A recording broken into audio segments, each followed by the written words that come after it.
People around the world today honoring a pivotal moment in history, exactly 100 years since the start of World War I. It was July 28, 1914, when Austria-Hungary declared war on Serbia after the assassination of Archduke Franz Ferdinand. And joining me this morning to talk really about what the last 100 years have actually meant is George Williamson. You're an associate professor of history at Florida State University.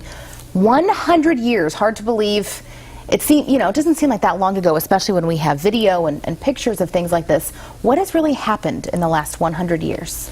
Well, let's take us back to that date of July 28, 1914. At this time, this very moment, 100 years ago, Europeans and the rest of the world were processing the outbreak of this war.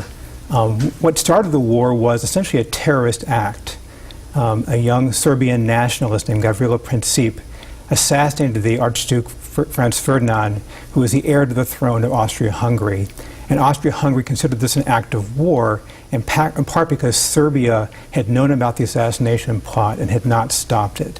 And so that led to the declaration of war on July 28th. Now, it took a little bit of time, though, for the U.S. to get involved. They didn't jump in the next day. So what did the involvement take for the United States? Well, you have to get from July 28th.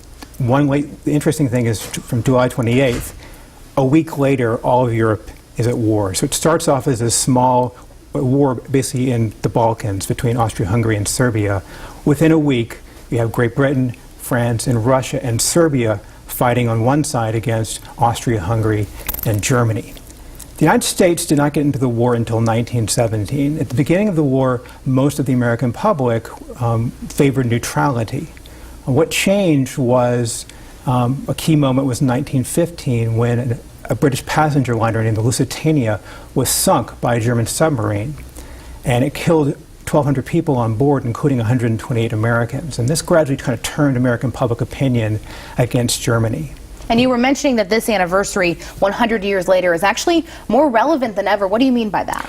Well, if you think about the kind of conflicts happening in Eastern Europe today, in the Ukraine with Russia, in some ways these kind of mirror the small kind of conflicts that were taking place between Serbia and Austria-Hungary, places we don't normally think about, and yet these conflicts in Eastern Europe had the potential to spark broader conflicts. And really, as we look back 100 years, what do we really need to look back and reflect on looking over the past century?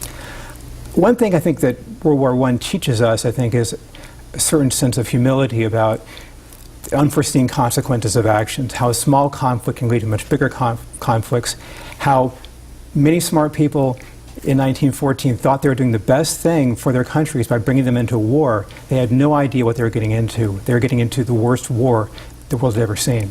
George Williamson, thank you so much, giving us a little bit of history lesson as we look back on this 100-year mark. So we appreciate that. Thanks so much. We're back in 2 minutes. Don't go away.